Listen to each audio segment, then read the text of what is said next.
Je suis arrivé hier sous la pluie, trempé. Et j'ai pu passer la nuit ici, dans cette cabane. Il y a deux chambres avec 4 lits et un petit coin cuisine chacune. J'ai partagé une des chambres avec Conrad et Myriam, qui viennent de finir une traversée du Sarek. 2 voisins suisses. Et regardez-moi l'environnement dans lequel se trouve cascade. Le lac se vide directement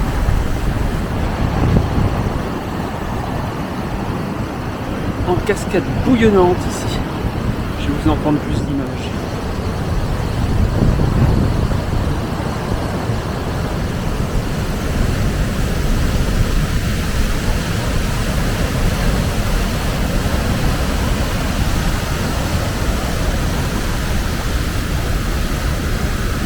Un deuxième petit lac ici avec à nouveau des cascades derrière. C'est superbe.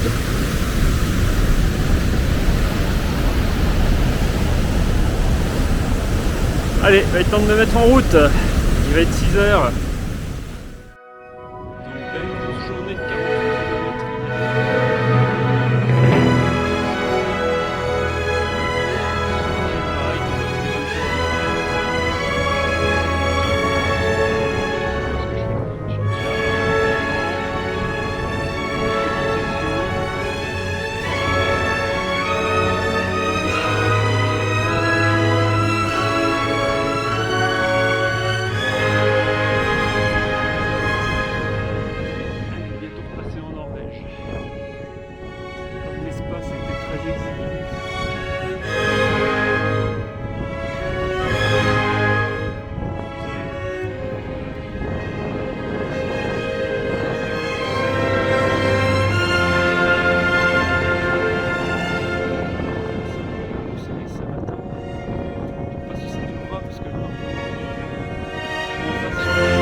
Retour des marquages norvégiens.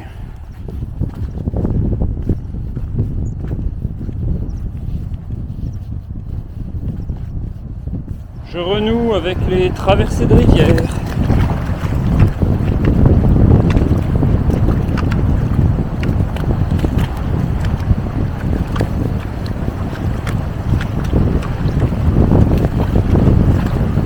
m'avait pas manqué.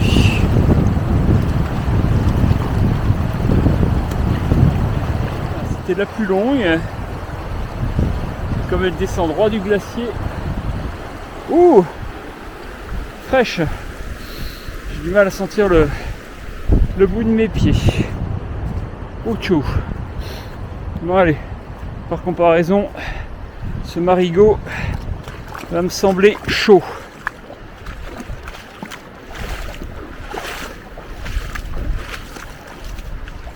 Adieu. Voilà, c'est heureux parce qu'on ferait pas ça tous les jours. On le fait plusieurs fois par jour ici. Certain que je ne vais pas me réchauffer les pieds tout de suite. On enquille par une petite remontée de névé. Je sais pas combien de temps je vais avoir du soleil. Donc j'ai décidé de venir faire ma pause par ici. Sur un rocher. L'épineux là. Allez hop, je serai bien par là. Hop. Très bien. Cool. Bon, je pense que j'ai bien fait de profiter d'une petite pause au soleil en extérieur. Là, ça faisait bien du bien. Ouh. Surtout que je suis parti sans petit déjeuner, donc il fallait compléter. Bon, je ferai un arrêt rapide au refuge DNT. Sorge-Souta, qui est à 4 km. Petite heure au rythme assez lent que l'on progresse là ici. Parce qu'entre les marécages, les traversées de rivières et les névés, c'est pas super rapide. Bon, et puis après il y a un peu d'altitude à passer. À peine 200 mètres plus haut qu'ici, mais il doit y rester encore pas mal de neige.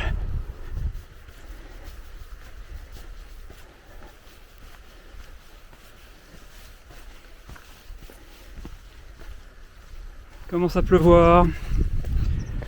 On va commencer à mettre les appareils un peu à l'abri. Et on leur fera faire des sorties quand on pourra. C'est-à-dire que si le temps est comme ça, le long passage du col là risque d'être un peu chiant. Sorge-Souta est juste à quelques centaines de mètres là sur le rivage. Et là au fond c'est la direction du col. C'est encore plus sombre. Brrr.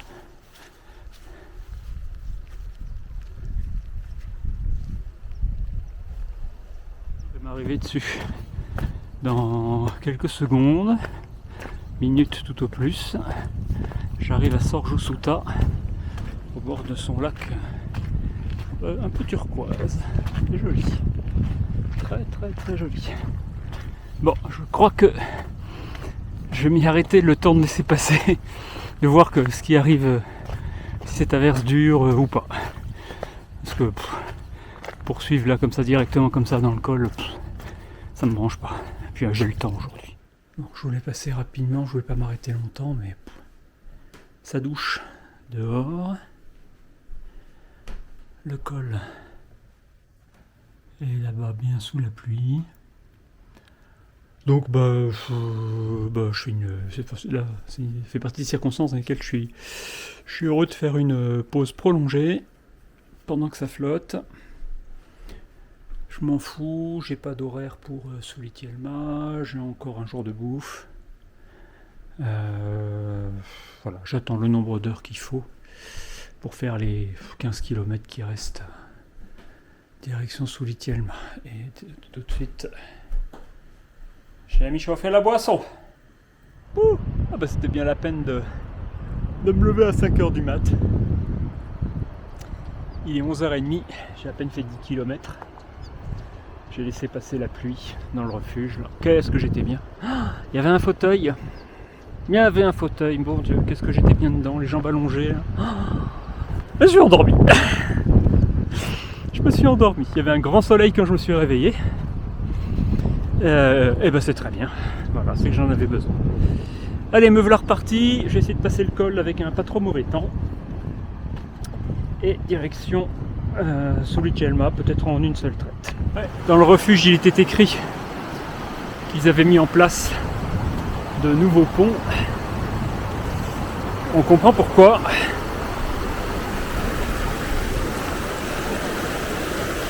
Parce que il disait que la traversée était dangereuse et qu'il y avait eu des accidents. Donc visiblement, on voit un vieux marquage orange là, de beau temps, mais avec le gros névé, ils ont refait un marquage là pour contourner en faisant traverser le torrent. Bonne initiative. Greta, que j'avais croisée à Devidals-Uta, m'avait dit que elle avait souffert après Sulitjelma là, donc dans ce secteur là, pour passer tous les névés. Bon, elle est passée le 1er juillet, c'est ce que j'ai vu là dans le Hüttebook, juste ici. Donc je pense que ça a quand même dû bien fondre depuis. Mais oui, il y a encore quelques jolies petites congères. Allez, on va aller se les offrir. Alors, il y a des choses qui peuvent vous paraître étranges.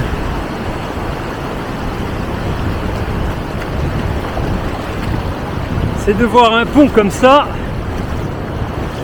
qui ne traverse pas toute la rivière. Il faut juste se dire que là, avec la fonte des neiges tardive, il y a beaucoup d'eau. En été, ce pont, il va bien entre deux points secs. Mais au moins, il recouvre la partie où le courant est le plus fort. Bon, là, j'en ai quand même jusqu'au mollet. Hop. Ah, mais c'est un plaisir que d'avoir des ponts pour rester à pied sec.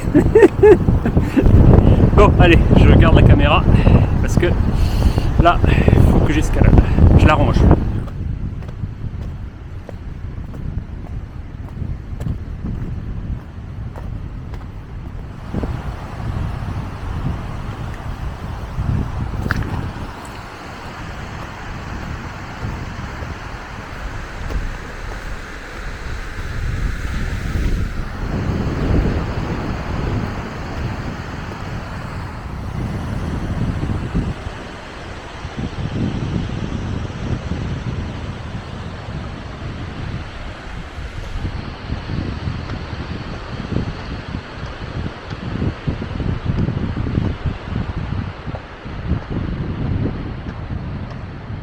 Est-ce que j'ai bien fait d'attendre dans la cabane? Waouh, 1058 mètres. Ça faisait un moment que je n'étais plus passé cette hauteur. Un petit ballon vosgien, hein. Et je passe de l'autre côté. Donc voilà, ce long col. Et puis après la descente profonde là dans la vallée sur Sulitjelma. Allez, une petite balade autour des 1000 mètres. Et puis après c'est la descente. Donc encore un peu de neige et de caillasse.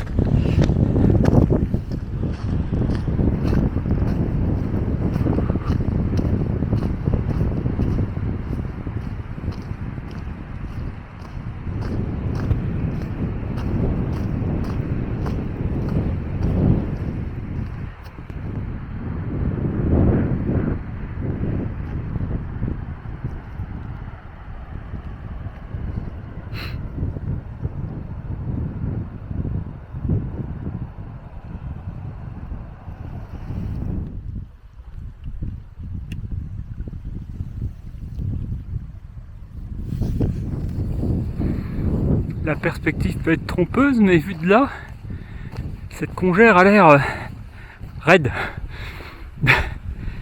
Alors est-ce qu'une fois au pied, ça va paraître plus simple ou pas? Peut-être falloir faire des zigzags. Hein.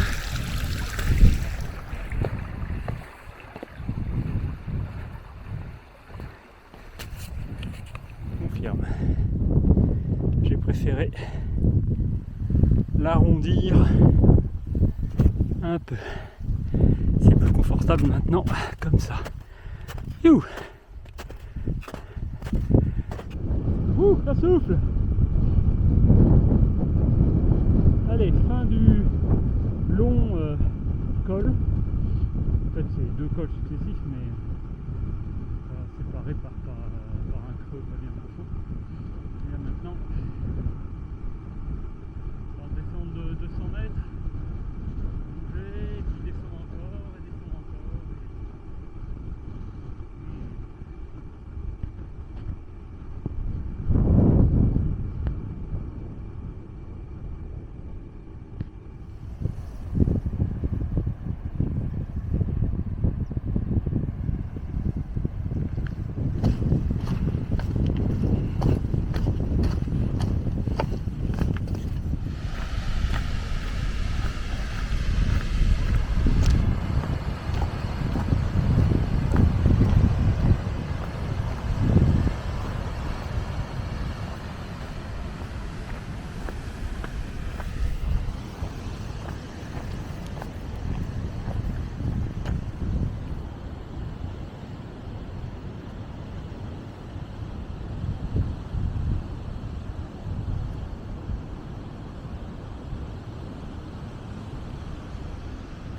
Ouf.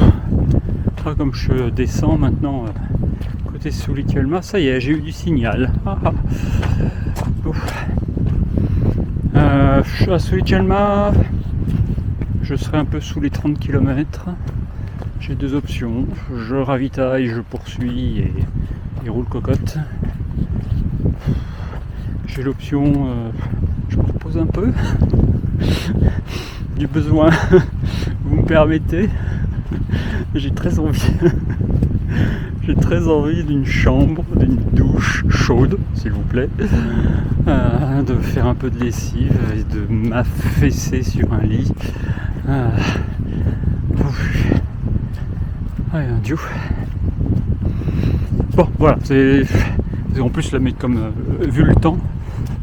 Je pense que je vais me prendre des bonnes douches avant d'arriver encore là, et que si je poursuis, ça sera sous des bonnes douches aussi. Donc autant qu'avoir une douche, autant qu'elle soit chaude et dans une chambre, si ça existe, s'il y en a là en bas. Parce que là pour l'instant j'en sais rien. Voilà, vous en saurez plus tout à l'heure. Et vous le saurez plus vite que moi, parce que moi j'ai encore quelques heures à marcher pour y être. Voilà, vous saurez ça dans quelques minutes. J'arrive à Nisulitelma qui est en altitude. C'est Sulitelma au fond dans la vallée que je vise. Ça douche là-bas. Et je viens même d'entendre un coup de tonnerre. Je vais me le prendre avant d'être en bas, ou alors je me pose si j'ai quelque chose au sec. Je sais pas ce que c'est que ce cabanon là.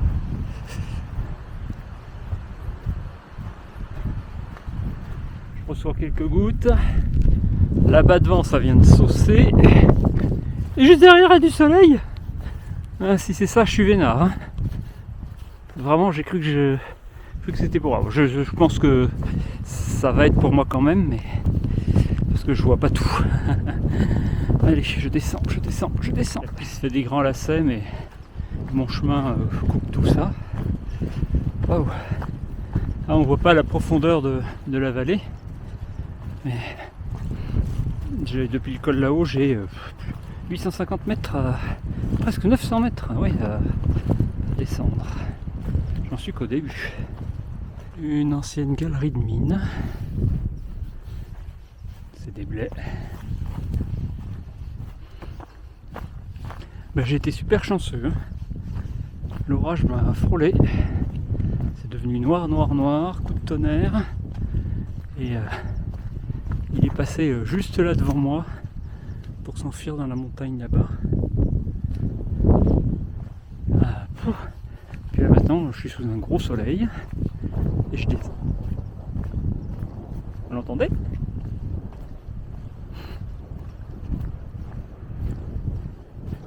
Et maintenant, je suis sous un gros soleil et j'ai trop chaud. Je laisse passer les charmes du refuge de Nisulitelma. Et pour ma part, Je vais attraper la piste, mais peut-être pas dans ce sens. Effectivement, c'est ballot. Je prenais la descente. Je vais attraper la piste pour aller vers Sulitelma tout court. Un bien beau sommet là-bas. Et là au fond, c'est Sulitelma. La supérette doit être là au bout. Et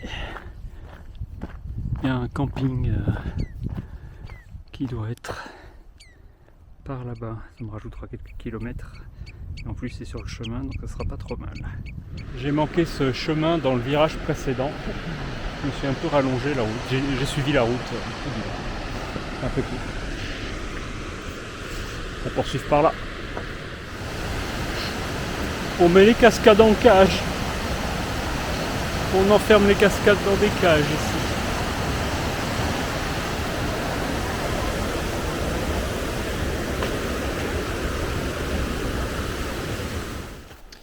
Me voici arrivant à Sulitelma.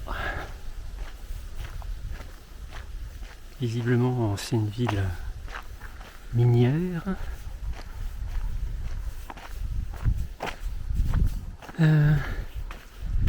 J'ai repéré 2 vagues possibilités d'hébergement. On va voir ce que ça raconte. Bon, je quitte Sulitelma où j'ai fait mon ravito. J'ai pas tout empaqueté dans le sac à dos encore. J'ai des trucs pour ce soir. J'ai 6 km à marcher jusqu'au camping.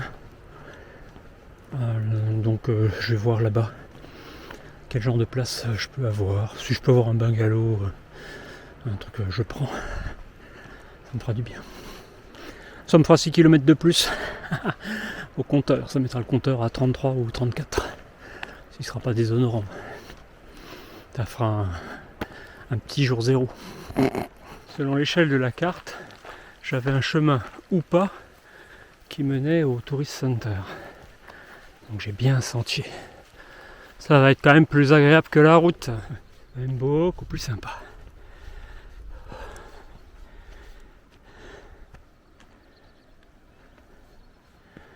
Et une dernière petite vue sur Lomi, Sulitelma. Là. On a 3 km à marcher. Sombre ce soir. Voilà.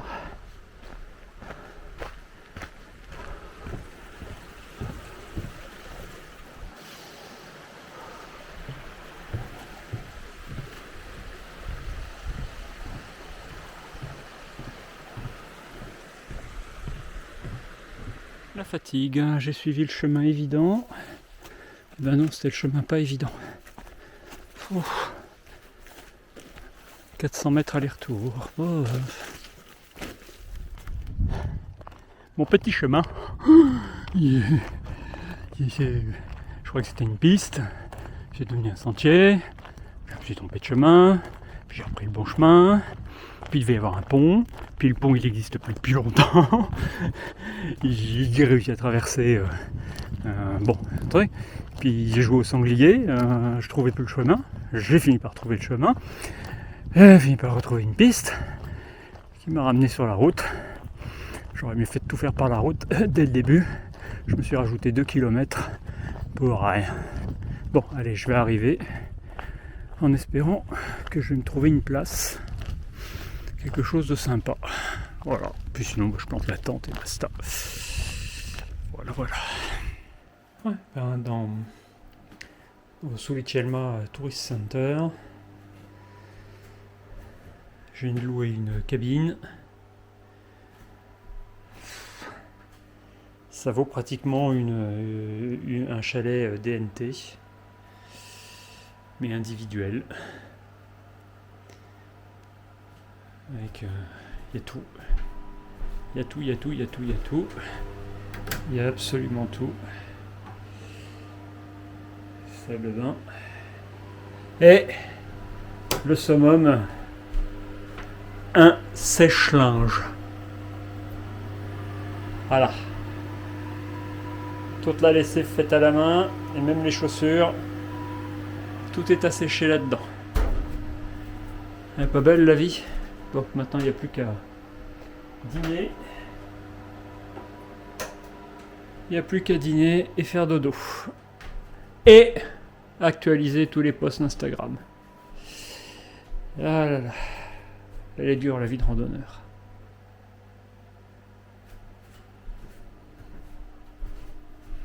Petit coup d'œil sur les extérieurs. Voilà à quoi ça ressemble de l'extérieur les bungalows.